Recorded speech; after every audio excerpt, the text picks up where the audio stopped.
জনগণের রাজনীতি নাকি রাজনীতির জনগণ? রাজনীতির আয়নায় কতটা প্রতিফলন জনগণের, তাদের অবস্থান কোথায়, সেই হিসেবটি বুঝতে যমুনা টেলিভিশনের রাজনীতির এই আয়োজনে পুরো সময় আপনাদের সাথে আছি আমি রোকসানা আনসুমান নিকোল।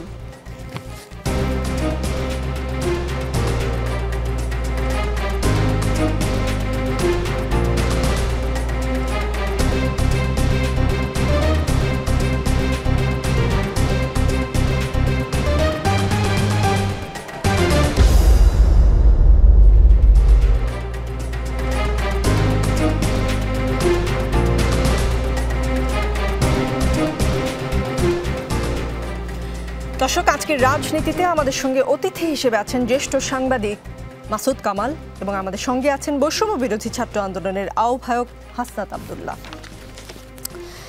আজকে যে সন্ধ্যায় কিছুক্ষণ আগে 5 আগস্ট জাতীয় সংসদ নির্বাচন অনুষ্ঠানের প্রস্তাব দিয়েছে বিএনপি। স্থায়ী কমিটির সদস্য সালাউদ্দিন আহমেদ এই আহ্বান জানান। নির্বাচনের প্রস্তুতির জন্য 3 থেকে 4 মাসের বেশি সময় প্রয়োজন নেই বলে দাবি করে সালাউদ্দিন আহমেদ বলেন, আমি আহ্বান জানাবো যদি মাননীয় প্রধান উপদেষ্টা এবং অন্তর্বর্তীকালীন সরকারের ইতিহাসে আরও বেশি স্মরণীয় হয়ে থাকতে চান, তাহলে জুলাই আগস্টের ঐতিহাসিক গণ অভ্যুত্থানকে সমুন্নত রাখতে 5 আগস্টেই আপনারা সংসদে নির্বাচন করতে পারেন। তাহলে জাতি আপনাদের স্মরণ রাখবে এবং দিবসটিকেও স্মরণীয় করে রাখতে পারবেন। আপনাদের কি মতামত শুরুতেই জানতে চাই। মাসুদ কামাল, কি বলেন আপনি? 5 আগস্ট নির্বাচনের দিবস হিসেবে নির্ধারণ করাটার মধ্যে এক ধরনের নাটকীয়তা আছে, কিন্তু বাট বাস্তবতা আছে কিনা সেটা অবশ্য সরকার বুঝবে। একটা পলিটিক্যাল পার্টি হিসেবে যারা নাকি নির্বাচনে নিজেরাই অংশ নিতে চায় এবং তাদের বডি ল্যাঙ্গুয়েজে বলে তারা নির্বাচনে জিতবে, এই ধরনের একটা বিশ্বাসও তারা করে, সরকারও গঠন করতে চায়, এই ধরনের একটা চিন্তা আকাঙ্ক্ষা তাদের মধ্যে কাজ করে। কাজেই তারা একটা ডেট তো চাইতেই পারে এবং সেই ডেটটা যদি 5 আগস্ট হয়, এটার মধ্যে এক ধরনের, ওই যে বললাম, এক ধরনের নাটকীয়তা আছে যে আমরা ওই দিবসটাকে মনে রাখতে চাই, অতএব ওই দিন হোক। কিন্তু বাস্তবতা সেরকম বলে কি না এটা নিয়ে আমার একটু দ্বিধা আছে। আমি নিজে পার্সোনালি মনে করি যে এ বছরের মধ্যে নির্বাচন হওয়া সম্ভব, কিন্তু সেটা অগাস্টেই সম্ভব এটা আমার কাছে একটু কঠিন মনে হয়। কারণ আমি নিজে একটা হিসাব করে দেখেছি আর কি। আমার হিসাবটা এরকম যে হয়তো এই মাসটা লেগে যাবে সবগুলো সংস্কার কমিশনের রিপোর্ট পেতে। সবগুলো যদি নাও হয়, গোটা 6 তো দরকার নির্বাচন আর সুষ্ঠুভাবে পরিচালনা করার জন্য।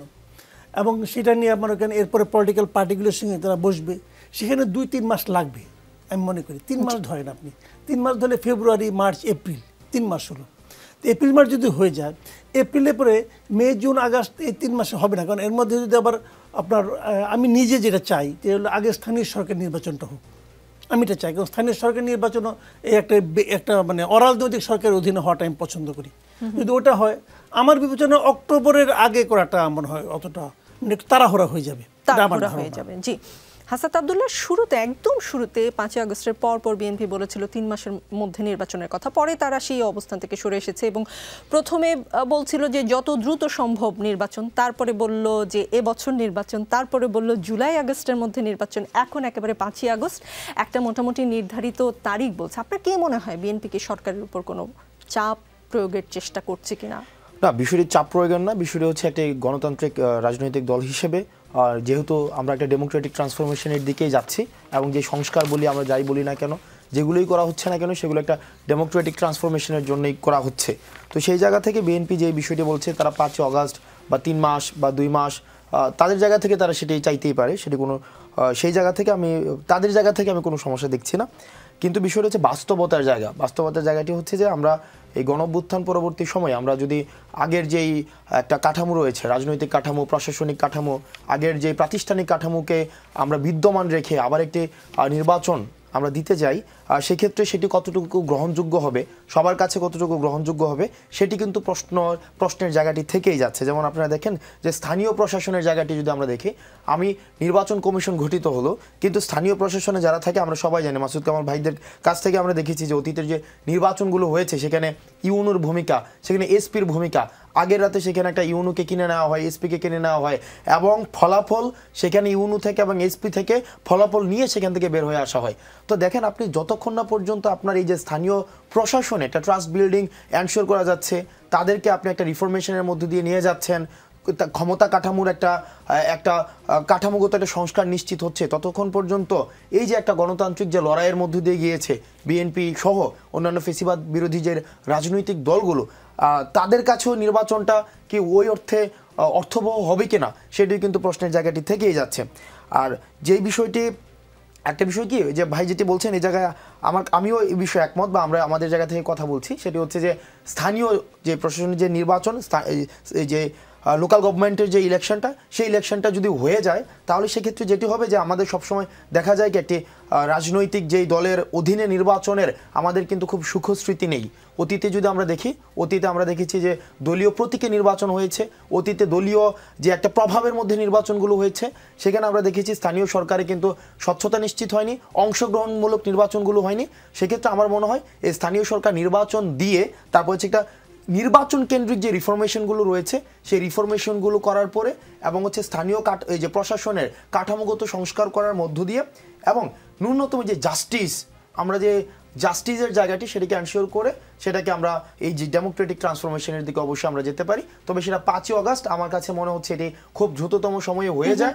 এক্ষেত্রে প্রশ্ন আসতে পারে যে গভর্নমেন্টের, সেটা হয়তো ভিন্ন প্রসঙ্গ, সেটা পরবর্তীতে আলোচনায় আসবে। তবে 5ই অগাস্ট এটা খুবই কম সময়, সেটাকে আরও আলোচনা সাপেক্ষে বা আমরা আমাদের জায়গা থেকে এটা যতক্ষণ না পর্যন্ত এই জায়গাগুলোর একটি দৃশ্যমান, একটি সর্বজন গ্রহণযোগ্য একটি অবস্থা তৈরি হচ্ছে, আমার মনে হচ্ছে নির্বাচন ততক্ষণ পর্যন্ত সেটা একটা গ্রহণযোগ্য টাইম পর্যন্ত সেটাকে বৃদ্ধি করা যায়। জি, যে কারণে বিএনপি দ্রুত নির্বাচন চায় সেটার একটা কিছুটা আজকে সকালে সকাল বা দুপুরের দিকে আরেকটি আলোচনা সভা হয়েছে। সেখানে বিএনপি মহাসচিব মির্জা ফখরুল ইসলাম আলমগীর সাহেব কিছুটা দেওয়ার চেষ্টা করেছেন। তিনি বলেছেন অর্থনীতির অবস্থা ভালো না, যত দ্রুত নির্বাচন তত রাজনৈতিক অর্থনৈতিক সংকট মোকাবেলা সম্ভব।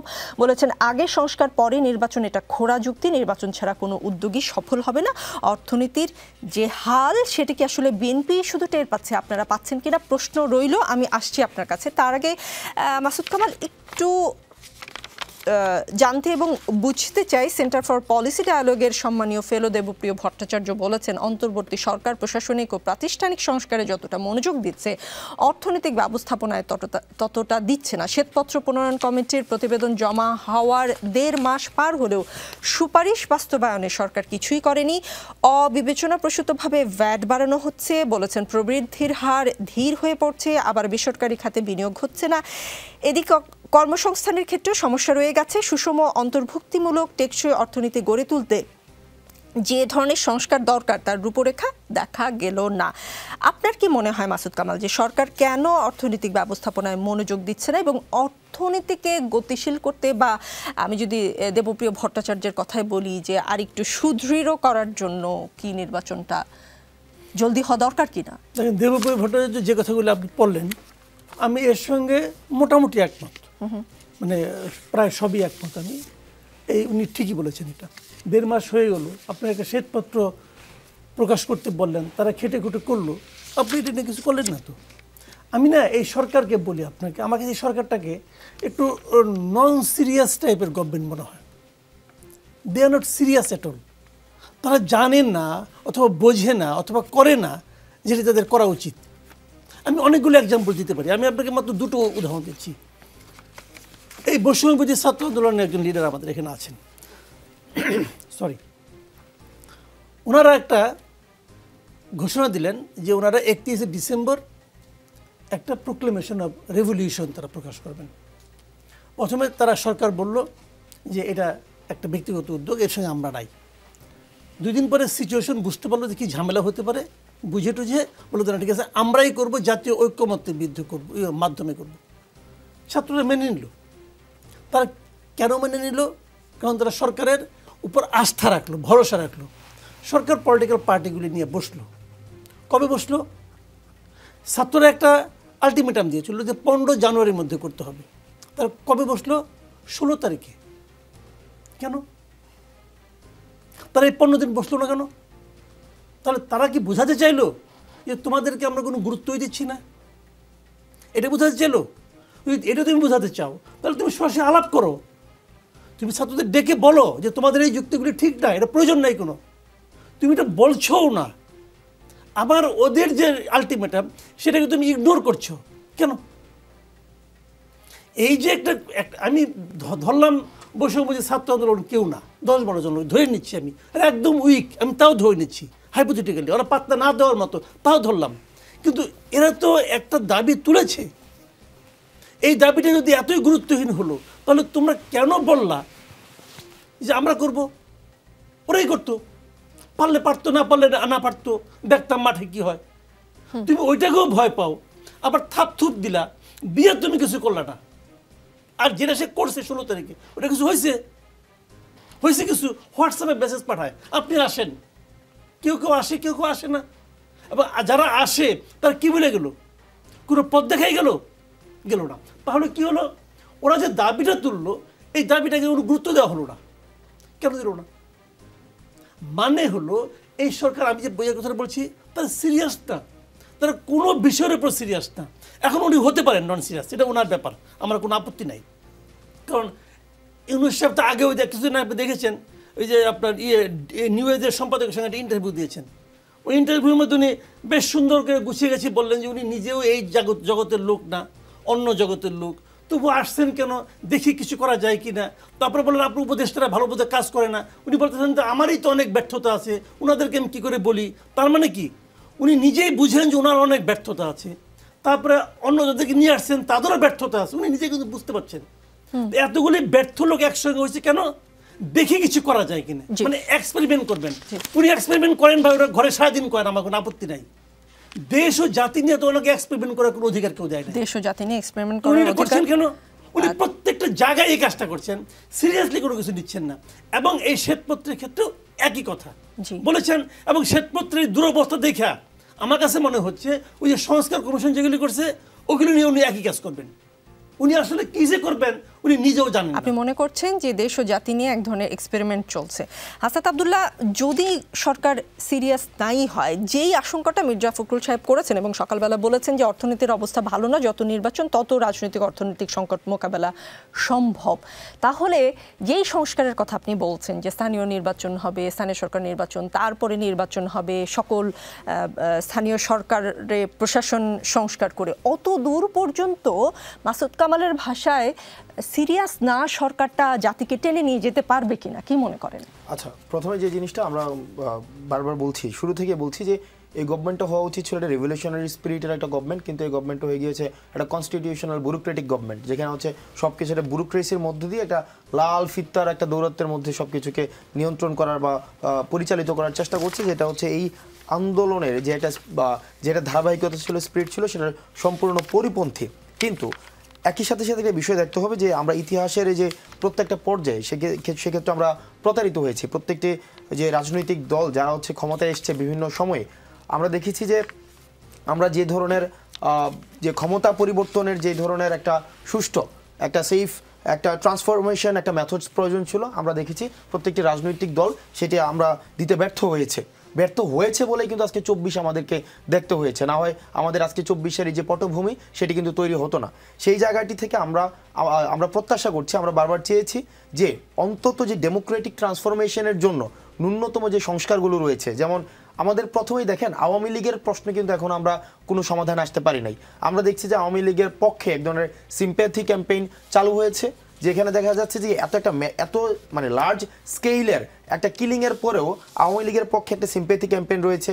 আওয়ামী লীগ নির্বাচনের প্রশ্নে আসবে কি আসবে না, তাদেরকে কিভাবে কি করা হবে, বিচার প্রক্রিয়াটা কিভাবে সম্পন্ন করা হবে, সেই বিষয়টি কিন্তু এখনো নিশ্চিত করা যায়নি। এবং হচ্ছে আমরা বারবার যেটি বলছি, আওয়ামী লীগ ইস্যুতে আপনার কাছে একটা প্রশ্ন আছে, আমি করব, আপনি অর্থনীতিটা শেষ করেন। যে অর্থনীতি জোরদার করার জন্য নির্বাচন দ্রুত হওয়া দরকার। সার্বিকভাবে শুধুমাত্র অর্থনীতি যে কে চাঙ্গা করার জন্য, অর্থনীতিকে শুধুমাত্র করার জন্যই যে অর্থনীতিকে চাঙ্গা করার জন্য যে নির্বাচন প্রয়োজন, সেটি বিষয়টি এমন না। রাষ্ট্রের প্রত্যেকটি বিষয়কেই সর্বজন গ্রহণযোগ্যভাবে পরিচালিত করার জন্যই গণতান্ত্রিক যে নির্বাচন পদ্ধতির কোনো বিকল্প নেই। কিন্তু বর্তমান যে পরিস্থিতিতে দাঁড়িয়ে আমাদের যে অভ্যুত্থানটি হয়েছিল ফ্যাসিবাদ বিরোধী প্রত্যেকটি রাজনৈতিক শক্তির অংশগ্রহণের মধ্য দিয়ে আমরা ন্যূনতম যে সংস্কারগুলো রয়েছে, এই সংস্কারগুলো ছাড়া যদি আবার একটি নির্বাচন দেওয়া হয়, তখন আবার সেই নির্বাচনের গ্রহণযোগ্যতা কতটুকু থাকে, আবার সেটি গ্রহণযোগ্য কিভাবে হয়, এবং সেটি দিয়ে আসলে পরবর্তী যে সংস্কারগুলোর কথা আমরা বলছি সেটি আদৌ হবে কিনা, সেই জায়গাটিতে হচ্ছে আমরা সন্দেহ আছে। জি, আপনি বলছেন যে সংস্কারটা কেন দরকার, সময়টা কেন দরকার বলছেন, কিন্তু শ্বেতপত্র কমিটি আয়োজিত সভায় অ্যাপেক্স ফুটওয়্যারের ব্যবস্থাপনা পরিচালক সৈয়দ নাসিম মঞ্জুর বলেছেন, 34 বছর ধরে ব্যবসা করি, এমন টানাপোড়েন পুরো ব্যবসায়িক সময়ে দেখিনি। এ অবস্থা চলতে থাকলে বিনিয়োগ অন্য দেশে চলে যাবে। সেদিন এক টেলিভিশন টক শোতে এক্সক্লুসিভ ক্যান লিমিটেডের ম্যানেজিং ডিরেক্টর তিনি বলেছেন যে গাজীপুরে কত কত কারখানা বন্ধ হয়েছে, সেই বাস্তবতা কেউ সামনে আনছে না। গাজীপুরের রাস্তায় এখন সবজির চেয়ে নারীর শরীরের দাম কম। আপনি শুনেছেন কিনা সেই বক্তব্যটি। হাসনাত আব্দুল্লাহ, পেটে ভাত না থাকলে সংস্কার কি খুব ভালো লাগবে? দেখেন, আমাদের মানে হঠাৎ করে না ব্যাপারটি আজকে যে অদ্ভুত পরিস্থিতিটি তৈরি হয়েছে, আমরা ভাবছি যে এই পরিস্থিতিটি শুধুমাত্র আমরা প্রেক্ষাপটবিহীন যদি আজকের পরিস্থিতিটি আমরা পর্যালোচনা করি তাহলে সেটা আমাদের অনেক ভুল হবে। আজকে যে প্রেক্ষাপটটি তৈরি হয়েছে, প্রেক্ষাপটটি কিন্তু একদিনে তৈরি হয়নি। এই যে দীর্ঘ 1.5 যুগের যে অপশাসন, এই যে অর্থনৈতিক যে এক ধরনের একটা অলিগার্ক শ্রেণীর কাছে বন্দী হয়ে যাওয়া, এটির আজকে আমরা ফলাফল সেটি আমরা আজকে ভোগ করছি আজকের এই পরিস্থিতি দাঁড়িয়ে। আমি আপনাকে একটা এক্সাম্পল দিচ্ছি। যেমন আমাদের রমজানে খেজুর আমদানি করতে হয়, এবং আমাদের দেশে খেজুর আমদানি করার ক্ষেত্রে যেই দুইটি কোম্পানি হচ্ছে খেজুর আমদানি করে, এই দুটি হচ্ছে এই গণঅভ্যুত্থানের যে ধরনের নির্যাতন নিপীড়ন চালিয়েছে সেটির প্রত্যক্ষ মদতদাতা। এখন এই সরকার যখন এই দুটি খেজুরের কোম্পানিকে এলসিটি যদি বন্ধ করে দেয়, তখন আর খেজুর আমদানি হচ্ছে না। আবার তাদেরকে যদি আবার হচ্ছে মামলা না দিয়ে এলসি খোলার যে ধারাবাহিকতাটি অব্যাহত রাখে, তখন আবার তাদেরকে বিচারের আওতায় আনার যে প্রক্রিয়াটি, সেই প্রক্রিয়াটিও কিন্তু প্রশ্নবিদ্ধ হচ্ছে। তাহলে দেখেন, একটা প্যারাডক্সিক্যাল এখন একটা সিচুয়েশন। আমি যদি খেজুর আমদানি বন্ধ করি এখন, আবার এই দুইটি কোম্পানি ছাড়া আর কেউ খেজুর আমদানি করে না।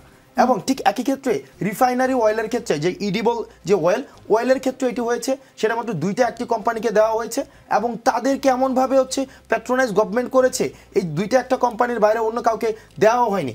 এই যে দেখেন, ব্যবসায়িক ক্ষেত্রটাকে এমনভাবে পুঞ্জীভূত হয়েছে, যেটির কারণে আমরা দেখেছি 3 আগস্টে একদম সবাই একসাথে বায়াত গ্রহণ করেছে হাসিনার কাছে গিয়ে, যে আমরা আপনাকে সমর্থন দিব এবং এই জঙ্গিবাদ অপতৎপরতায়, অর্থাৎ এই জুলাই গণঅভ্যুত্থানকে কিন্তু তারাই জঙ্গিবাদ এবং অপতৎপরতা হিসাবে হচ্ছে সেখানে সাব্যস্ত করেছিল। আজকে আমরা করব একটা ছোট্ট প্রশ্ন, একটু জানতে ইচ্ছা করছে আর কি, এটা জাস্ট ইচ্ছা। আসাদ আব্দুল্লাহ, এবার রোজায় কি তাহলে আমরা এই যে হত্যাযজ্ঞে মদতদাতাদের কাছ থেকে খেজুর খাবো নাকি অন্য কেউ? এই বিষয়টি সরকার সেটাকে কিভাবে সমাধান করবে সেটি সরকারের বিষয়। অর্থাৎ আমি পরিস্থিতিটি বললাম, সেটা সরকার সে বিষয়ে কি পদক্ষেপ নিয়েছে সরকার সেটি ভালো জানবেন বা সেই বিষয়ে কথা বলবেন। এখন দেখেন, আজকে যে অদ্ভুত পরিস্থিতিটি তৈরি হয়েছে, যে ব্যবসায়িক যে একটা অলিগার্ক শ্রেণী তৈরি হয়েছে, সেখানে কি আপনি বলতে পারবেন যে এখানে একটা উন্মুক্ত বাজার প্রতিযোগিতা সেখানে নিশ্চিত করা হয়েছে? সেখানে নিশ্চিত করা হয়নি। বরং যেটি করা হয়েছে, আওয়ামী লীগ পন্থী যারা আওয়ামী লীগকে পৃষ্ঠপোষকতা দিয়েছে, এটা সব ধরনের ব্যবসায়িক শ্রেণীকে দেখা গিয়েছে কি হাসিনা এক ধরনের পুঞ্জীভূত করেছে। এবং সেখানে দেখেছি কি, এই যে 2টা কোম্পানিকে, 1টা কোম্পানিকে, 3টা কোম্পানিকে, অ্যাসালমের মতো আমরা দেখেছি গ্রুপকে সেখানে আমরা লক্ষ কোটি টাকা হচ্ছে বিদেশে পাচার করেছে।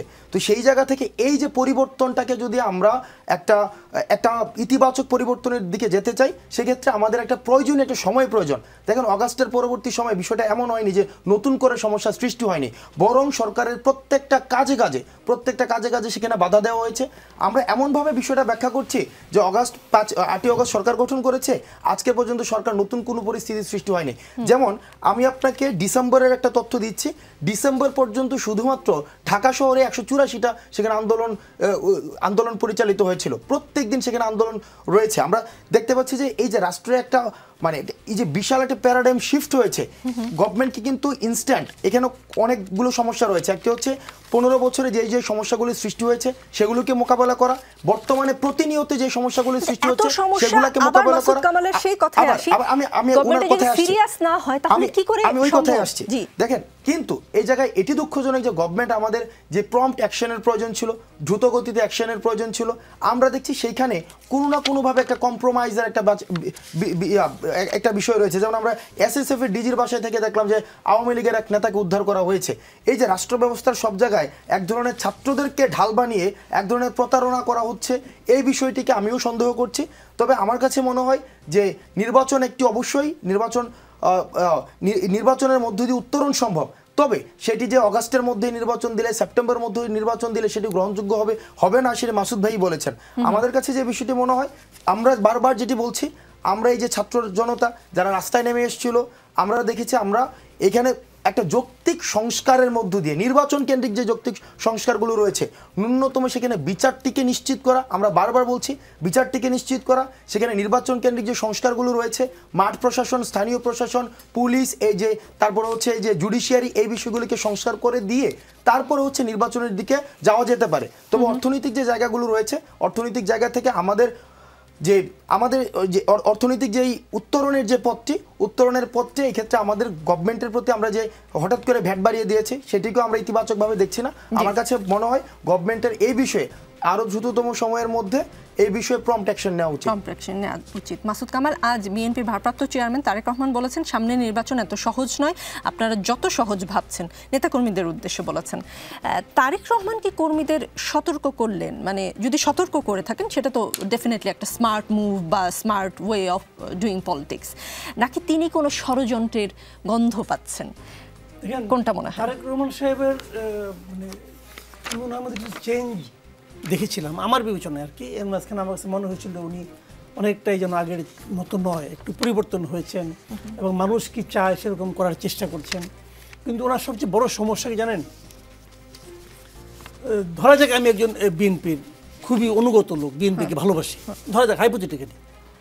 আমি যদি প্রশ্ন করি আমার নেতা বিদেশে কেন, উনি কি জবাব দেবেন? উনি কেন বিদেশে? ওইখানে বৈশা বৈশা উনি দেশের জনগণকে জ্ঞান দিচ্ছেন, আপনারা এটা করেন না, আপনারা সেটা করেন না। আপনার জ্ঞান আমি শুনবো কেন? আপনার জ্ঞান না শুনলে আমার নগদ লাভ। প্রত্যেকটা প্রত্যন্ত অঞ্চলে আপনি যান, আমি তো কিছু খোঁজখবর রাখি রে ভাই। গ্রাম অঞ্চলে আওয়ামী লীগ যে সমস্ত জায়গায় চাঁদাবাজি করতো সবগুলো এখন বিএনপির লোকজন দখল করে বসে আছে। তারেক রহমান বিদেশ বসে বলতেছে তোমাকে বহিষ্কার করবো, এটা করলে এটা করবো, এই নির্বাচন সহজ হবে না, কঠিন হবে। এই কথা তো গত নির্বাচনের আগে আওয়ামী লীগের সভানেত্রী বলছে। শেখ হাসিনা বলে নাই এই নির্বাচন কিন্তু আগের মতো হবে না, কঠিন হবে, বলছে। কি আসে যায়? তাতে এই দেশের মানুষের কি আসে যায়? উনি ওখানে বসে বলতেছেন, ওনার কথা কি আসে যায় বলেন আপনি আমাকে? ওই লোক যে বিএনপি এখন যে চাঁদাবাজি করতেছে, ওকে ওনার কথা শুনে নিয়ে চাঁদাবাজি বন্ধ করছে? ভাই ওরা তো আল্লাহর কথাই শুনে না। আল্লাহরা বলে নাই যে তুমি চাঁদাবাজি করো না, ওর শুনে তো তার ওর কথা শুনবো? ওনার এখন উচিত দেশে এসে পুরা দেশে ঘোরা। উনি ইংল্যান্ডের আরাম ছেড়ে দেশে আসতে চায় না। ভাই কি হবে আমি বুঝতে পারি না। এরাই তো আমাদের আগামী দিনের কান্ডারি হবে। কোনো লজিক নেই, ওনার বিরুদ্ধে কোনো মামলা নাই। আগে বলা হতো যে ওনার বিরুদ্ধে মামলা আছে, ওনাকে জেলে ঢুকাই নিয়ে শেখ হাসিনা মাইরা ফেলাবে। এখন উনি কি বলবে? ব্যাখ্যা দেখ। আমি ওনার কাছ থেকে একটা ব্যাখ্যা জানতে চাই। উনি ব্যাখ্যা করবেন যে এই কারণে আমার জন্য দেশ নিরাপদ না। এত কিছুর পরে এই বাস্তবতাতেও, বর্তমানে এই অবস্থাতেও উনি যদি মনে করেন এই দেশ ওনার জন্য নিরাপদ না, তাহলে এই দেশে আমি আপনি কিভাবে থাকবো? এই দেশে ওনার কর্মীরা, নেতারা কিভাবে থাকবে? তারা তো থাকতে পারছে, আপনি আসেন না কেন? আমি ওনার কথা শুনি না। আগে শুনতাম খুব মন দিয়া, মাঝখানে খুব মনে শুনতাম যে লোককে তো ভালো ভালো কথা বলতেছে। এই কথা আমার কি অর্থ আছে? আমার কাছে কোনো অর্থ বহন করে না এখন আর। পরিষ্কার কথা ভাই, আপনি দেশকে ভালোবাসেন, আপনি দেশের পালস কি বুঝতে পারেন? আপনি যদি আমার পালস বুঝতে চান, হয় আমার নারী ধরতে হবে অথবা একটা নল দিয়ে হলেও আমাকে ধরতে হবে। তো আপনি দূরে বসে বসে আমার পালস বুঝতেছেন? আপনি যত বড় ডাক্তারই হন না কেন, পারবেন না রে ভাই। এটা হয় না। মানে স্ট্যাথোস্কোপ যদি হয় তাহলে হয়তো সম্ভব। নল তো লাগবে, একটা ডন লাগবে। জি, রাজনীতিতে বিরতি বলে কিছু নেই, ফিরছি একটু পরেই, আমাদের সাথেই থাকুন। দেখছেন রাজনীতি, আমাদের সঙ্গে হাসনাত আব্দুল্লাহ আছেন। হাসনাত আব্দুল্লাহ, আওয়ামী লীগের ভবিষ্যৎ রাজনৈতিক দলগুলো ঠিক করবে জানিয়ে প্রেস সচিব শফিকুল আলম বলেছেন দলটিকে নিষিদ্ধ করার পরিকল্পনা বর্তমান সরকারের নাই। আপনি তো বলেছেন হয় আওয়ামী লীগ থাকবে দেশে, না হয় আপনারা থাকবেন। সরকারের অবস্থান তাহলে কোন দিকে গেল? দেখেন, বর্তমান পরিস্থিতিতে দাঁড়িয়ে, আজকের এই পরিস্থিতিতে দাঁড়িয়ে যে আওয়ামী লীগ হচ্ছে পলিটিক্যালি ফাংশন পরবর্তীতে করবে কিনা, এই প্রশ্নটি আসার পূর্বে আগে এটিকে আমাদের নিশ্চিত করতে হবে Awami League as a party যে ক্রাইমগুলো করেছে সেই ক্রাইমগুলোর বিচার নিশ্চিত হবে। ক্রাইমগুলোর বিচার নিশ্চিত হওয়ার পরে তারপরে সেই রিকনসিলিয়েশন প্রক্রিয়া কী হবে, কী রিহ্যাবিলিটেশন কী হবে, সেই বিষয়গুলো তখন আলোচনা করা যেতে পারে। কিন্তু বর্তমান এই পরিস্থিতিতে দাঁড়িয়ে আমরা যেভাবে দেখছি যে আওয়ামী লীগের ক্রাইম নিয়ে আলোচনা হয় না। মানে আওয়ামী লীগ যে ক্রাইম করেছে, মানুষকে কথা বলতে দেয় নাই, গণহারে হত্যা চালিয়েছে, আয়নাঘরের মতো এই যে ম্যাটাফোরিক এক ধরনের যে টর্চার সেল ক্রিয়েট করে মানুষকে হত্যা করেছে, এই বিষয়গুলো দেখবেন আপনার কোথাও আলোচনাই নেই। এবং আমরা খুবই দুঃখজনক বাংলাদেশের যেই ক্রিয়াশীল রাজনৈতিক যে দলগুলো রয়েছে এই দলগুলোর নির্বাচনমুখী হয়েছে, বিষয়টিকে স্বাগত জানাই, কিন্তু একই সাথে সাথে তাদের উপরে যেই অত্যাচারের স্ট্রিম রোলার গত 15 বছর ধরে চলেছে, আমার মনে হয় না, আজকে চিন্তা করেন আজকে যদি এই জায়গায় এই জায়গায় আওয়ামী লীগ আজকে ক্ষমতায় থাকতো, অর্থাৎ এই পট পরিবর্তনে যদি আওয়ামী লীগ বিএনপির জায়গায় থাকতো, জামাতের জায়গায় থাকতো বা অন্যান্য রাজনৈতিক দলগুলোর জায়গায় থাকতো, তাদের যে ভূমিকাটি হতো আমরা দেখছি যে অন্যান্য রাজনৈতিক দলকে কোনো স্পেসই দিত না, বরং বিচারের দাবিতে তাদেরকে সবসময় আমরা সোচ্চার দেখতাম। কিন্তু দুঃখজনক বিষয় হচ্ছে আমরা দেখছি যে রাজনৈতিক দলগুলোর মধ্যেও এক ধরনের আওয়ামী লীগকে কীভাবে রিহ্যাবিলিটেট করা যায় এবং আওয়ামী লীগকে পুনর্বাসনের মধ্য দিয়ে কীভাবে নির্বাচনী ফায়দা আদায় করা যায়, এই ধরনের ব্যাকডোর ডিপ্লোমেসির মধ্যে তাদের মধ্যে কি মনে হয় আওয়ামী প্রীতি কেন তাদের? আওয়ামী প্রীতি হচ্ছে এখানে একটা নির্বাচন কেন্দ্রিক অবশ্যই এক ধরনের ফায়দা রয়েছে, আওয়ামী লীগের একটা বড় ধরনের একটা ভোট ব্যাংক রয়েছে। এবং আমার কাছে মনে হচ্ছে যে ক্রিয়াশীল যে রাজনৈতিক যে দলগুলো রয়েছে, ফেসিবাদ বিরোধী যে রাজনৈতিক দলগুলো রয়েছে, তারা ভাবছে যে আওয়ামী লীগের বর্তমান যেই ক্রাইমের যেই তাদের একটা এলিগেশনস রয়েছে এবং এত বছর যে তারা যে অপরাধগুলো করেছে, এই অপরাধের দায়ভার দিয়ে তাদেরকে মাঠে রাখা এবং এই ধরনের একটা বিরোধী দল তাদের জন্য অনেক বেশি ডিল করা অনেক সহজ তাদের কাছে। এই জন্য আওয়ামী লীগকে তারা হচ্ছে ফ্রেন্ডলি এনিমি একটা টার্ম রয়েছে, অর্থাৎ এই এনিমিটা আমার জন্য ফ্রেন্ডলি এনিমি, অনেক বছর ধরে বোঝাপড়ার একটা জায়গা রয়েছে। আমি একটা উদাহরণ দিই, যেমন আপনার আওয়ামী লীগকে আমরা যেভাবে দেখি, বৈষম্যবিরোধী ছাত্র আন্দোলন সহ যারা আমরা ব্লাড দেখেছি, আমাদের হাতে যা মৃত্যু হয়েছে যে ভাইদের, আমাদের যে ইমোশনটা, আমরা আওয়ামী লীগের প্রশ্নে বিচারের আগে কোনো স্পেস দিতে রাজি না। দেখেন গত 16 বছর ধরে আমরা পিকচারটা কি দেখেছি টিভিতে, আমরা পিকচারটা টিভিতে দেখেছি যে আওয়ামী লীগ বিএনপিকে, জামাতকে এবং অন্যান্য যে রাজনৈতিক দলগুলো ছিল ফেসিবাদ বিরোধী, তাদেরকে রাস্তায় কোনো স্পেসই দেয় নাই, তাদেরকে নির্যাতন করেছে, নিপীড়ন করেছে। দুঃখজনক বিষয় হচ্ছে আজকে আওয়ামী লীগের একজনকে কাউকে অ্যারেস্ট করতে যাক, আমার স্থানীয় পর্যায়ে বলি, আমার স্থানীয় পর্যায়ে একজনকে আওয়ামী লীগের উঠাই নিয়ে আসছে এবং পুলিশ তাকে গ্রেফতার করেছে এবং তাকে ছাড়ানোর জন্য সেখানে বিএনপি থেকে গিয়েছে, সেখানে জামাত থেকে গিয়েছে। এই যে দেখেন এক ধরনের সমঝোতার যে একটা রাজনীতি, এই রাজনীতিটা কিন্তু বিদ্যমান ছিল, এখন সেটি আরও দৃশ্য থেকে আরও বেশি বিষয়টা আরও বেশি স্পষ্ট হচ্ছে। আমরা আরও দেখেছি বর্তমানে যেগুলো স্পষ্ট হচ্ছে সেটি হচ্ছে যে বিএনপি, আওয়ামী লীগ বা অন্যান্য যে রাজনৈতিক দলগুলো রয়েছে তাদের নিজেদের মধ্যে একটা বোঝাপড়াও ছিল এবং তাদের নিজেদের মধ্যে ব্যবসায়িক সম্পর্ক ছিল, তাদের পারিবারিক সম্পর্ক ছিল, আত্মীয়তার সম্পর্ক ছিল এবং প্রত্যেকটা আওয়ামী লীগের একটা অপরাধের জন্য একজন এই যে ফেসিবাদ বিরোধী যে রাজনৈতিক দলগুলো রয়েছে তাদের পক্ষ থেকে তদবির করার জন্য একজন রেডি থাকে। এটি আমাদেরকে, আমরা মনে করছি এটি হচ্ছে গণঅভ্যুত্থান পরবর্তী সময়ে একটি স্রেফ প্রতারণা। আজকে দেখেন 5ই আগস্ট যদি একটা সিম্পল একটা সিনারিও চিন্তা করেন, 5ই আগস্ট সরকার পতন হইল না, সরকার পতন যদি না হইতো, আপনি কাদের আজকে দেখেন, আজকে যারা বলছে যে এই অভ্যুত্থানটিকে, এই যে একটা অভ্যুত্থান চুরি করে নেওয়ার একটা প্রবণতা, দখল করার একটি প্রবণতা, মার্জিনালাইজ করার প্রবণতা বা এককেন্দ্রিক যে আমারই এটা, আপনি দেখেন 5ই আগস্ট যদি হাসিনার পতন না হইতো, কয়জনকে তখন রাস্তায় পাওয়া যেত এবং কাদেরকে তখন ফাঁসি দেওয়া হইতো। আজকে আমরা এই পরিস্থিতিতে দাঁড়িয়ে আমরা খুবই দুঃখজনক, যেখান থেকে রাজনৈতিক দলগুলোর আওয়ামী লীগের প্রতি বিচারের জন্য তাদের দাবি জানানো উচিত ছিল, সেই জায়গা থেকে তারা সরে এসে নির্বাচনে কিভাবে তাদেরকে রিহ্যাবিলিটেট করে একটা ফ্রেন্ডলি এনিমি সিচুয়েশন ক্রিয়েট করে তাদের ভোটারের যেই বিষয়টি রয়েছে সেটি নিশ্চিত করা যায়, সেই জায়গাটিতে তারা বেশি মনোযোগ হচ্ছে। আরেকটি বিষয় হচ্ছে আওয়ামী লীগকে ফেসিলিটেট করলে অনেক বেশি লাভ আছে অন্যান্য রাজনৈতিক দলগুলো, যেমন তাদের মিডিয়া ছিল, তাদের ব্যবসা ছিল, তাদের প্রতিষ্ঠিত একটা কাঠামো ছিল, সেগুলোর খুব স্মুথ ট্রানজ্যাকশন হয়েছে। আপনি দেখেন সিএনজি স্টেশন থেকে শুরু করে বিভিন্ন মাল্টিন্যাশনাল কোম্পানি থেকে শুরু করে মিডিয়া, সবগুলো একটা স্মুথ ট্রানজ্যাকশন, একটা ট্রান্সফরমেশন হয়েছে। আগে দেখা যেত কি, ওই যেমন একটা কটন কোম্পানি আছে আপনার নারায়ণগঞ্জে, আমার দুলাভাই এটাকে চালায়, আমার খালাতো বোনের হাজব্যান্ড এটাকে চালায়। তো উনি বলতেছে এখানে ঝুট একজন আগে সাপ্লাই দিত, আগে একটা পক্ষ সাপ্লাই দিত, এখন ওই পর থেকে আরেকটা পক্ষ ঝুট সাপ্লাই দেয়। তখন উনি বলতেছে যে শালা যে একদম স্মুথ ট্রানজ্যাকশন, কোনো আওয়াজ হয় নাই, আওয়াজ ছাড়াই কাজ হয়ে গেছে।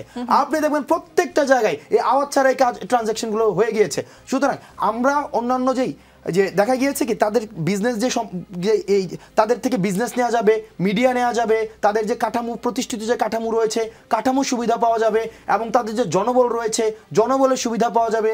মামলা থেকে আমরা মামলা বাণিজ্য দেখি নাই, মামলা কি হয়েছে যে তোমাকে আমি মামলা থেকে বাদ দিয়ে দিলাম, তোমার এই যে একদম পুরো সার্কেল শো তুমি আমার পিছনে চলে আসবা, এগুলো তো সত্য, একদম দিনের মানে একদম সত্য। কিন্তু দুঃখজনক বিষয় হচ্ছে মাসুদ কামাল ভাইদের মতো যারা রয়েছে, যারা বিগত ফেসিবাদের সময় যাদের ফেসিবাদের সময়ে এই যে আওয়ামী লীগ তাদেরকে বলেছে তারা বিপক্ষে কথা বলছে এবং তাদেরকে শত্রু বানিয়েছে, এবং তাদের উপরে বিভিন্ন সময় হচ্ছে বিভিন্ন সেন্সরশিপও এসেছে।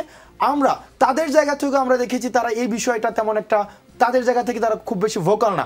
আমরা প্রত্যাশা করি তাদের জায়গা থেকে আমরা যাদেরকে দেখেছি গত 15-16 বছর স্রোতের বিপরীতে গিয়ে এই আওয়ামী লীগের বিরুদ্ধে ফেসিবাদের বিরুদ্ধে কথা বলেছে, আমরা চাই তাদের বিচারের নিশ্চিতের জন্য তাদের রিহেবিলিটেড কি হবে সেটা পরের বিষয়, আগে কিভাবে বিচার নিশ্চিত হবে, এবং আওয়ামী পরবর্তীতে এখন যে অপশাসনগুলো শুরু হয়েছে তাদেরকে সমাজে যেভাবে নরমালাইজ করা হচ্ছে, সিম্পেথাইজ ক্যাম্পেইন যেটা চালু হয়েছে সেটির বিষয়ে তারা সরব অবস্থান নেবে। জি, মাসুদ কামাল সাহেবরা কি নিয়ে কথা বলবেন সেটা একান্তই তাদের ব্যক্তিগত বিষয়, তারা কি নিয়ে কথা বলবেন সেটা নিশ্চয়ই মিস ইন্টারপ্রেট হইতে পারে, যেমন কলম ভেঙে দেওয়াটা মিস ইন্টারপ্রেট হয়েছে, যেমন আপনি ভাবতে পারছেন আমি চাপাই দিছি না, সেটা আমাদের প্রত্যাশা। যেমন আমি কি বিষয়ে কথা বলবো এটা আমার নিজস্ব বিষয়, অবশ্যই নিজস্ব বিষয়, কিন্তু আমি কি বিষয়ে কথা বলবো সেটা আপনার একটা প্রত্যাশা থাকে, মানুষের একটা প্রত্যাশা থাকে, আমি প্রত্যাশার জায়গাটা বলেছি। প্রেস সচিবের কথা যখন আসলো, প্রধান উপদেষ্টা প্রেস সচিব শফিকুল আলম সামাজিক যোগাযোগ মাধ্যমে তার সম্পদের হিসেব দিয়েছেন। খুবই সাহসী কাজ, এটা নিয়ে প্রশংসা সমালোচনা দুটোই চলছে। আপনারা সম্পদের হিসাব দিবেন না? কারণ আপনাদের নিয়েও কিন্তু লোকের সন্দেহ। আরেকটা সাথে একটু প্রশ্ন যে আপনি তো অনলাইনে আপনার ইংলিশ যে ক্লাস সেটা দেখছিলাম আমি আজকে, সেখান থেকে একটা শব্দও শিখেছি, এমবি ডেক্সটেরাস, মানে মেধাবী। জি, আপনি মেধাবী, কিন্তু স্কুল অফ এক্সিলেন্স সেটা কেমন চলছে? দুইটা প্রতিষ্ঠান রয়েছে। জি, আচ্ছা, আমি ওইটার কথাই জানি। এইটাই কি আপনার আয়ের একমাত্র মানে উপায় কিনা? না, আমি 2017 সাল থেকে ইনকাম করি। আমি 2017 সালের আমি 2016 সালের সেপ্টেম্বরে হচ্ছে আমি ইউনিভার্সিটিতে চান্স পাই, আর 2017 সাল থেকে আমি ইনকাম করি। আমার প্রথমে প্রকাশনী ছিল, এই প্রকাশনী থেকে আমার নিজের এখনো বই আছে, এবং পরবর্তীতে আমি হচ্ছে ওই যে শেডিউ এডুকেশনের যে কোচিং সেখানে আমি পড়ানো শুরু করি, এবং সেখানে আমার ঢাকা ইউনিভার্সিটিতে 2000 মানে আমার অনেক স্টুডেন্ট আছে, আজকে মেডিকেলের রেজাল্ট দিয়েছে সেখানেও আমার স্টুডেন্ট আছে, এবং আমি এখনও পড়াই। আমি এখনও দেখা যাচ্ছে আমার আরও 2টা ক্লাস বাকি আছে 25 তারিখ ঢাকা ইউনিভার্সিটির পরীক্ষা। আমি দেখা যায় ফজরের পরে 6টা-7টার দিকে আমি ক্লাস নেই, এবং আমার যে ইনকাম সোর্স রয়েছে সেই ইনকাম সোর্সের যে মূল অংশগুলো সেটা হচ্ছে প্রথমত হচ্ছে প্রকাশনী, দ্বিতীয় হচ্ছে এখনো আমি পড়াই, প্রকাশনীতে আমার ইনভেস্টমেন্ট রয়েছে, এবং হচ্ছে তারপর প্রকাশনী নাকি কয়টা প্রকাশনী? একটা প্রকাশনী। তারপরে হচ্ছে আমার 2টা অনলাইন প্রতিষ্ঠান রয়েছে, একটা প্রতিষ্ঠানের ডিরেক্টর আমি। এখন প্রশ্ন করতে পারেন সেগুলো কি আন্দোলনের পরে হয়েছে কিনা? না, সেগুলো আন্দোলনের পরে না।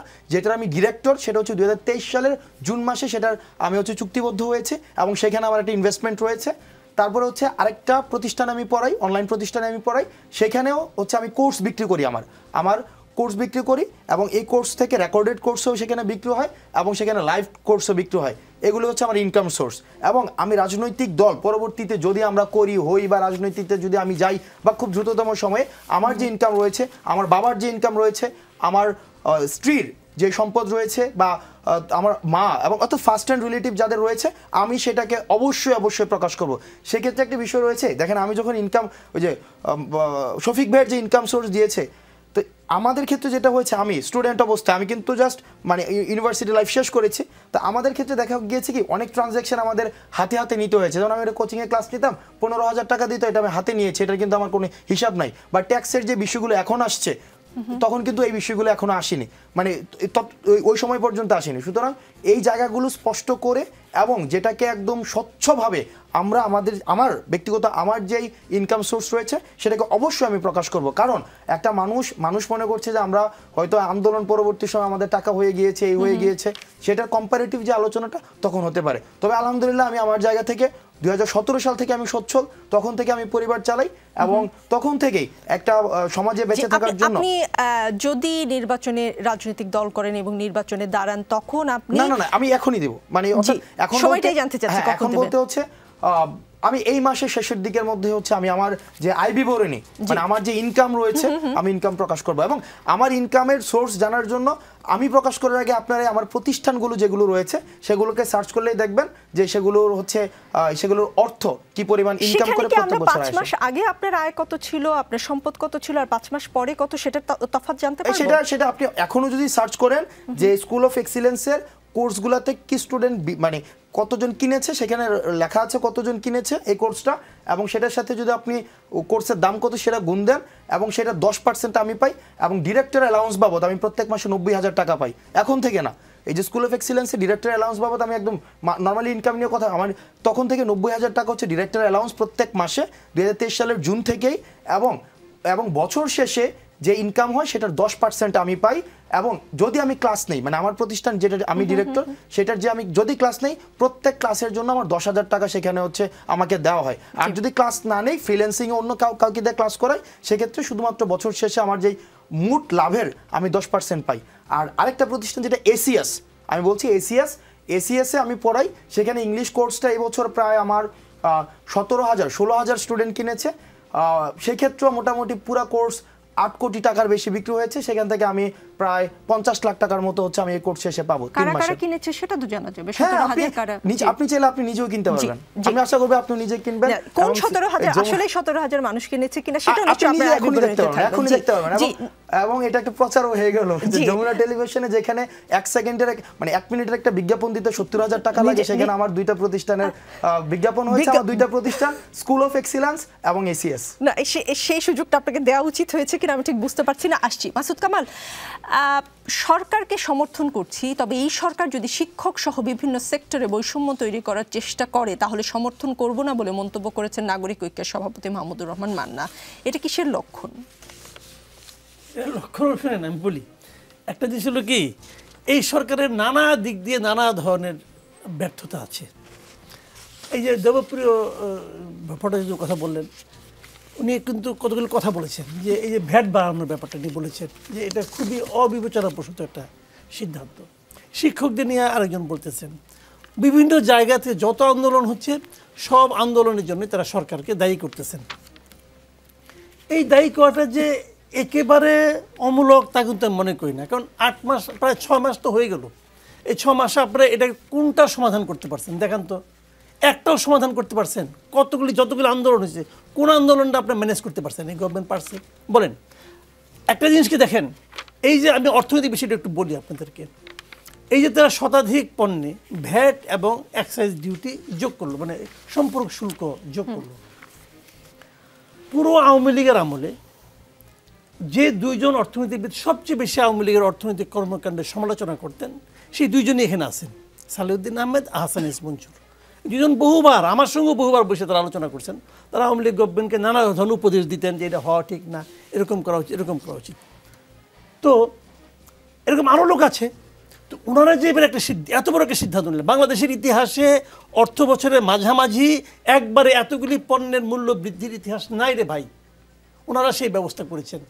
আমি কিন্তু সবিনয়ে প্রশ্ন করতে চাই, আপনারা কার সঙ্গে আলাপ করে করেছেন? আপনাদেরকে সাহায্য করার জন্য, আপনাদেরকে পরামর্শ দেওয়ার জন্য দেশে অর্থনীতিবিদের এখন অভাব নাই। আপনারা কার সঙ্গে কথা বলে করেছেন? কথা বলার কোনো প্রয়োজনীয়তা অনুভব করেন নাই। কেন করেন নাই? করেন নাই এই কারণে আগের সরকার করতো না। আগের সরকার যখন যা ইচ্ছা হতো তাই করতো, তা আপনি সেটাকে ফলো করেছেন। এই জন্য আগের সরকার যে করতো না করার সঙ্গে পরামর্শ, এই জন্য ওদেরকে আমরা স্বৈরাচারী বলতাম। কারণ আপনি তো মহাস্বৈরাচারী ভাই। আপনি বলেন, ব্যাখ্যা দেন, আপনি কেন কারোর সঙ্গে কথা বলেন না? আপনার তো কোনো ম্যান্ডেটই নাই। যদি বলেন ম্যান্ডেট না, ছাত্ররা দিয়েছে, ছাত্ররা ম্যান্ডেট দেয় না। আচ্ছা বলেন, ছাত্ররা যখন আন্দোলন করে তখন যদি আপনি বলতেন যে তোমরা যে আন্দোলন করতেছ, এই আন্দোলন যদি সফল হয় তাহলে জেনারেল জাহাঙ্গীর আলমকে আমরা বানাবো স্বরাষ্ট্রমন্ত্রী, নূরজাহান বেগমকে বানাবো আমরা স্বাস্থ্যমন্ত্রী, কি বিধান রঞ্জন রায় পোদ্দার তাকে বানাবো মন্ত্রী। আমেরিকায় থাকে এক ভদ্রলোক, তার নাম কি ফারুক আজম, তার আমেরিকা থেকে ডাইকে আইনা আমরা উপদেষ্টা বানাবো। যাদের বলতেন ওরা আন্দোলন করতে, ভাই তুই কে তুই? আমরা তোদের জন্য আন্দোলন করতেছি। এই যে উপদেষ্টা বসে আছে এর 80% লোকের, 80% উপদেষ্টা এই আন্দোলনের সঙ্গে শারীরিক, মানসিক, অর্থনৈতিক কোনো সম্পৃক্ততা নাই। তারা একটা লাইন কথা বন্ধ কোথাও বলে নাই, এরা কেউ বলে নাই।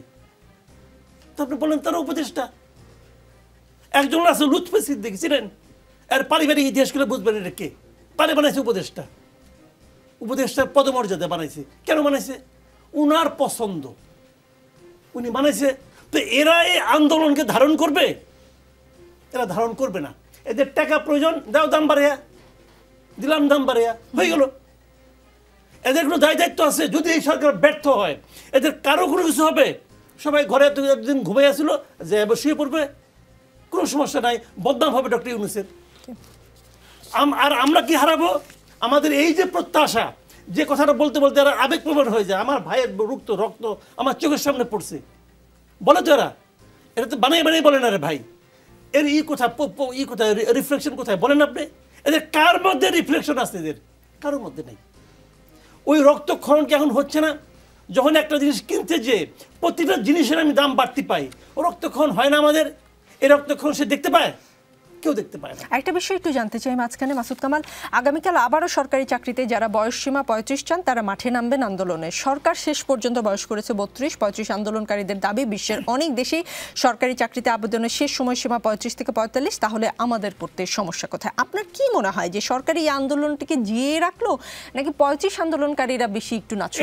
ওরা দেয়, আমি ওনাদের সামনেই বলতেছি, ওরা দেয়। আমি বলি কেন দেয়? সরকার একটা কমিটি করছিল, সেই কমিটিতে তারা নির্ধারণ করে দিল যে 35 হবে এবং মেয়েদের জন্য 37 হবে। এইটা নিয়ে ঢাকা ইউনিভার্সিটিতে ওনারা বসে একটা বিতর্ক আয়োজন করছে। ঢাকা ইউনিভার্সিটির স্টুডেন্টরা বলছে যে না, তারা সেটা চায় না, কারণ তাদের বয়স তো 30 হয় না এখন পর্যন্ত। তাদের চাপের মুখে পড়ে সরকার এটা 32 করছে, এবং আমি মনে করি এটা অনৈতিক একটা কাজ করছে। কারণটাকে আমি বলি, এরা তো ভাই চাকরি চায় নাই, এরা চাকরির অ্যাপ্লিকেশন করার সুযোগ চাইছে। অন্যায়টা কি? আপনি দিবেন না কেন? আচ্ছা, আপনি কার উদাহরণ অনুসরণ করেন বলেন? পৃথিবীতে কোন দেশে আছে এই যে 30 রাখতে হবে, 32 রাখতে হবে? কোন দেশে? একমাত্র পাকিস্তান আছে, আর কোথাও নাই। ইন্ডিয়াতে 43 বছর পর্যন্ত আছে চাকরির বয়স কোনো সেক্টরে। আপনি কেন দিবেন না? কেন কমাবেন আপনি? একটা এক্সপার্ট কমিটি বললো 35 এবং 37, তারপরে কেন এই ক্যাবিনেট এটাকে 32 করলো? এই ক্যাবিনেটে কি ব্যাখ্যা? যদি আপনারাই সব সিদ্ধান্ত নেবেন, তাহলে এক্সপার্ট কমিটি করলেন কেন? কেন করলেন? এটা উচিত হয় নাই। আবার আন্দোলন হবে, যাদের বয়স এখন 32 তারা আন্দোলনের বাইরে আছে, দুদিন পরে তাদের বয়স হবে 33, তারা আবার আন্দোলনে যোগ দেবে, চলতেই থাকবে।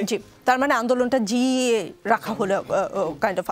জি, হাসান আব্দুল্লাহ, আমি আপনাকে প্রশ্ন করার পর উত্তর দেন। এই মুভমেন্টে অনেক তরুণ ছিলেন যাদের বয়স এখনো 25 হয়নি, তারা ইলেকশন করতে চান। সেই জন্যই কি সংসদ নির্বাচনে ন্যূনতম বয়স 21 রাখা হচ্ছে কিনা সেটা জানতে চাই, এবং এজন্য আপনারা সংস্কার কমিশনকে চাপ দিয়েছেন এমন কোনো ধারণা যদি কেউ করে থাকে, তার ধারণায় কোনো ভুল দেখেন কিনা?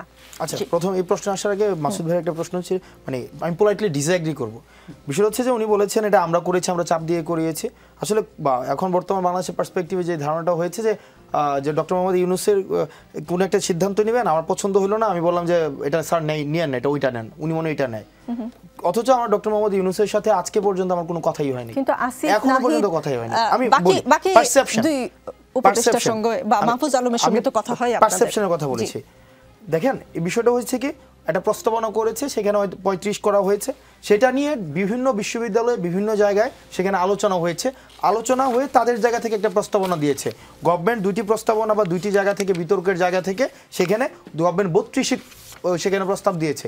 সেই জায়গায় আপনারা যেভাবে বলছেন আমরা ম্যানিপুলেট করেছি, আমরা সেখানে দিয়েছি, বিষয়টি এমন না।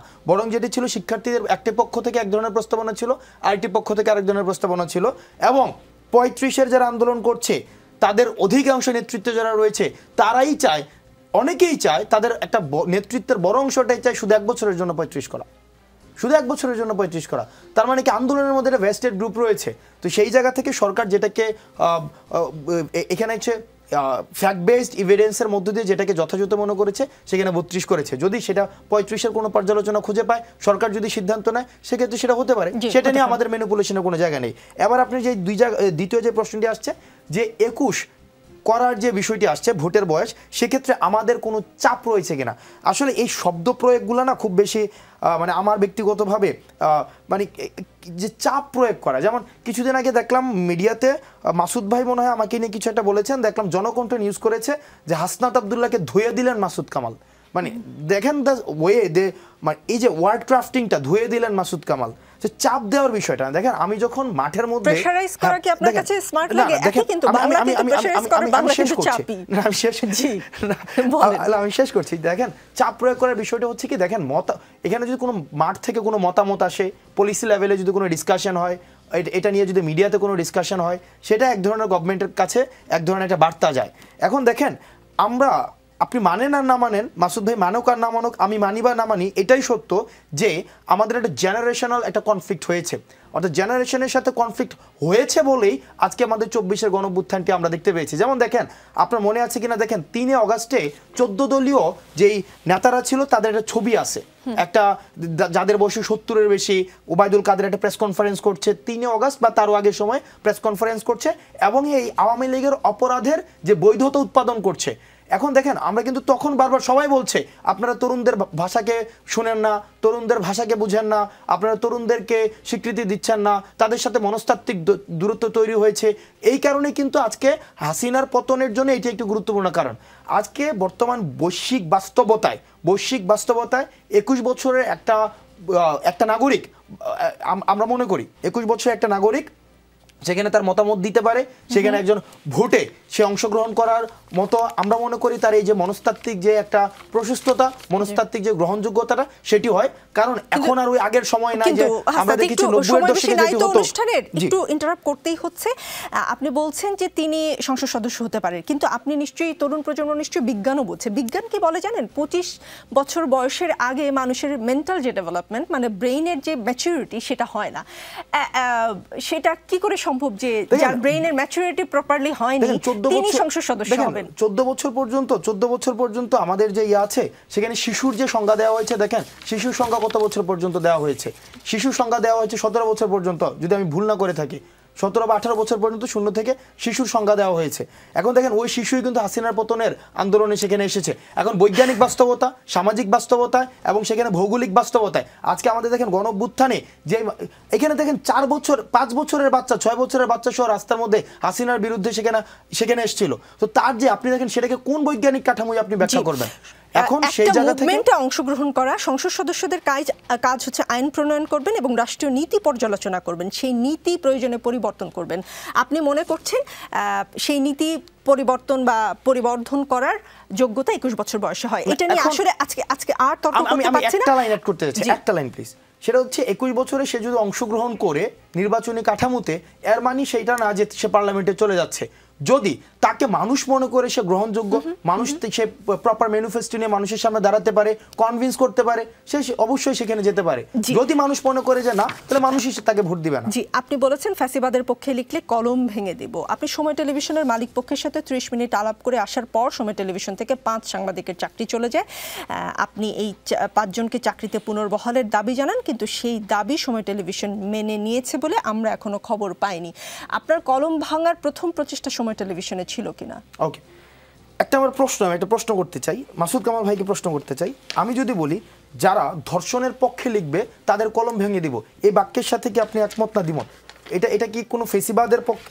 যারা ধর্ষণের পক্ষে লিখবে তাদের কলম ভেঙে দিব, যারা খুনের পক্ষে লিখবে তাদের কলম ভেঙে দিব, যারা গুমের পক্ষে লিখবে তাদের কলম ভেঙে দিব, যারা হচ্ছে মাসুদ কামাল, আমার অনুষ্ঠানের সময় আসলে অলরেডি শেষ, আপনি প্লিজ 10 সেকেন্ডে যদি বলতেন। নির্যাতনের পক্ষে লিখবে তাদের কলম ভেঙে দিব, সেটার পক্ষে ওর কথা কিন্তু ওর কথা তত্ত্বগত হবে, ঠিক আছে, বাট আমার কথা হলো কি ফেসিবাদের সংজ্ঞাটা কি? ভাই আমি শেষ করি ভাই, ফ্লোরটা যেহেতু আমার ছিল, কিন্তু নির্ধারণ করা ব্যাপার না, কোন পাশ দেখলে বোঝা যায়, এটা আমি বলছি। এই জায়গায় আসছে দেখেন, আমি যদি বলি খুনের পক্ষে, ধর্ষণের পক্ষে, গুমের পক্ষে যারা লিখবে তাদের কলম ভেঙে দিব, ওইটা যদি সমস্যা না থাকে, যদি বলি ফেসিবাদের পক্ষে লিখলে কলম ভেঙে দিব, এটা যদি সমস্যা হয় তাহলে এটা প্রবলেমেটিক। কারণ সবগুলোর কম্পোজিশন হচ্ছে ফেসিবাদ, সবগুলোর কম্পোজিশন। এখন দেখেন আমি আজকের প্রেক্ষাপটে ফেসিবাদ বলতে কোনটা বোঝাচ্ছে, আপনি যদি একটা কথার কনটেক্সট ছাড়া আপনি শুধুমাত্র একটা বাক্যকে আলাদা করে পর্যালোচনা করেন তাহলে সেটা প্রবলেমেটিক। যেমন আমি যদি মাসুদ ভাইকে বললাম আপনাকে খুন করে ফেলবো, এই অংশটা কেটে নিয়ে যদি টিভিতে দেখায় যে মাসুদ ভাইকে কি বললেন হাসনাত আব্দুল্লাহ, কিন্তু দেখেন আমরা তো প্রমাণও পেয়েছি যে বাস্তবতায় ফেসিবাদ বলতে আমরা বুঝাই, এই বাস্তবতায় ফেসিবাদ বলতে আমরা বুঝাই আওয়ামী লীগ গত 16 বছর ধরে মানুষকে সবাইকে একমত বানানোর যে একটি প্রক্রিয়া ছিল, আওয়ামী লীগ যেভাবে মানুষের হচ্ছে টুটি চেপে ধরেছিল, আওয়ামী লীগ যেভাবে নির্যাতন নিপীড়ন এবং মানুষকে এক ধরনের গুমের একটা সংস্কৃতি চালু করেছিল, সেটাকে আমরা ফেসিবাদ বলি। এবং আমরা বলতে চাই এই ফেসিবাদের পক্ষে যারাই লিখবে, ফেসিবাদের ওই কলমগুলোকে আমরা ভাঙবো। ওই ফেসিবাদ, যেই ফেসিবাদ আওয়ামী লীগ সেখানে হচ্ছে জায়েজ করেছিল গত 16টা বছর। জি, আপনি সময় টেলিভিশনে যাওয়ার পর যে 5 জন সাংবাদিক চাকরি হারিয়েছেন তাদের মধ্যে 3 জনকে আমি ব্যক্তিগতভাবে চিনি যারা একদম পেশাদার সাংবাদিক ছিলেন এবং তারা সাংবাদিকতাটাই আসলে মনোযোগ দিয়ে করতে চেয়েছেন। আপনি পরে অনুরোধ করার পরেও কিন্তু তারা চাকরি ফেরত পায়নি এবং আপনি এরকম মুভমেন্ট নেয়ার পর এই দুর্মূল্যের বাজারে তাদের আর চাকরি হবে কিনা সেটা নিয়ে মানে সন্দেহের অবকাশ থেকেই যায়। আমি আপনাকে তথ্যটা জানালাম, আমি আসলে কোনো প্রশ্ন করিনি। এক লাইন বলতে পারবেন? এক লাইন, সেটা হচ্ছে যে এটা হচ্ছে একটা এক ধরনের কর্পোরেট একটা পলিসি ছিল, কর্পোরেট একটা ব্যাড পলিটিক্স ছিল, এটা আমার নামে সেখানে সিটি গ্রুপ চালিয়ে দিয়েছে। যদি এই ব্যাখ্যা আমরা শুনেছি, কিন্তু আপনি গিয়েছেন এবং সেই কারণে ঘটনাটা ঘটে গিয়েছে, সেই ঘটনাটা আসলে আবার তাদের জায়গা তারা আর ফেরত পায়নি। কিন্তু দেখেন যে আবার গুলি চালান, মিস হইছে, আবার একটা ফুটেজ নিব, সময় টিভির জার্নালিজম এটা ছিল। এটার পক্ষে যদি আপনি আমাকে গিয়ে কথা বলতে বলেন এই মানে 24 পরবর্তী সময়, সেটা আমার পক্ষে সম্ভব না। ওই জার্নালিজম যারা করেছে, ওই জার্নালিজমের বিপক্ষে আমি সেখানে গিয়েছি এবং ওই জার্নালিজমের বিপক্ষে আমি সবসময় যাব। এই এমবার্ডেড জার্নালিজম, এই প্যাট্রোনাইজ জার্নালিজম এবং হচ্ছে এজেন্ডা ভিত্তিক জার্নালিজম। জি, রাজনীতিতে শেষ কথা বলে কিছু নেই, চলতে থাকবে। আগামী বৃহস্পতিবার রাত 9টায় আবারও দেখা হবে, সাথেই থাকবেন।